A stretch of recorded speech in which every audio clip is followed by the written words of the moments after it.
मुंबईमध्ये सोमवारी भीषण वादळ आलं. या वादळात मोठी दुर्घटना घडली. घाटकोपर परिसरात असलेल्या पेट्रोल पंपावर होर्डिंग कोसळलं. या दुर्दैवी घटनेतील मृतांचा आकडा वाढला आहे. मृतांचा आकडा 14वर पोहोचला असून पेट्रोल पंपावर होर्डिंग कोसळलं त्याखाली तब्बल 100 जण अडकले होते. या घटनेत 87 लोक जखमी झाले आहेत. जखमींना उपचारासाठी राजवाडी रुग्णालय, HBT रुग्णालय, MJ पुले रुग्णालय आणि प्रकृती रुग्णालयात दाखल करण्यात आलं. जखमींपैकी 14 जणांचा मृत्यू झाला असून तर 42 जणांना उपचार सुरू आहेत.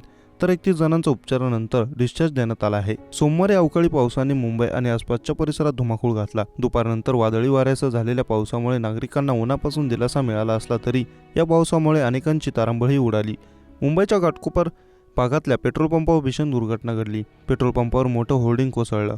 हे होर्डिंग जेव्हा पेट्रोल पंपावर कोसळलं तेव्हा या पेट्रोल पंपावर गर्दी होती. या घटनेत होर्डिंग खाली 100 जण अडकले होते. त्याखाली 87 लोक जखमी झाले.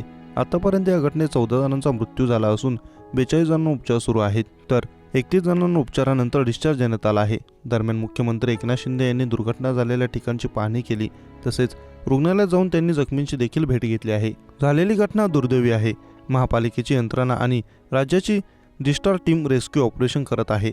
जखमींना उपचार सुरू असून मुंबईतल्या सगळ्या होर्डिंगचे स्पेशल ऑडिट करायला मुंबई महानगरपालिकेच्या आयुक्तांना सांगितलं आहे. परवानगी आणि लायसन नसलेले होर्डिंग काढून टाकायला सांगण्यात आलं. जखमींच्या उपचारांचा खर्च सरकार करेल. ज्यांचा मृत्यू झालाय त्यांच्या कुटुंबियांना मुख्यमंत्री सहाय्यता निधीतून 5 लाख रुपये तत्काळ दिले जातील, असं मुख्यमंत्री एकनाथ शिंदे यांनी यावेळी सांगितलं आहे.